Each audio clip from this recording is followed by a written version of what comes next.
దావీదు అంటున్న మాట ఏంటో తెలుసా?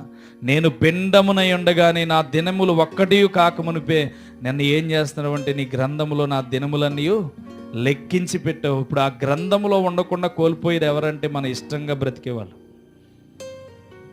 మన ఇష్టంగా జీవించి మన ఇష్టానుసరమైన బ్రతుకును ఆశించి ఈ లోకంలో ఏదో ఉందని దాని చుట్టూ దీని చుట్టూ తిరిగి అన్నీ కోల్పోయిన తర్వాత దేవుడే దిక్కని వచ్చే వాళ్ళు ఉంటారు చూడు, వాళ్ళని అసలు దేవుడు పట్టించుకోడు. ఎందుకో తెలుసా? దేవుడు ఆల్రెడీ వాళ్ళకి తెలియజేశాడు. చాలాసార్లు బ్రతిమాలాడు, చాలాసార్లు దేవుడు అడిగాడు, కానీ దేవుని దగ్గరికి రావాలనుకున్నా కానీ పాపం వాళ్ళని ఏం చేసిందంటే దేవుని దగ్గరికి రానివ్వలేకపోయింది. కానీ మనం శ్రేష్టమైన వాళ్ళం.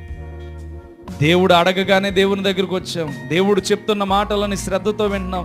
దేవుని మాటలను ఎప్పుడైతే శ్రద్ధతో వింటున్నామో దేవుడు మన పట్ల నిర్మించిన నిర్మాణాన్ని ఏం చేస్తాడంటే ఆశీర్వాదకరంగా మన జీవితాల్లోనికి తీసుకురావడం ప్రారంభిస్తాడు. దావీదు అంటున్న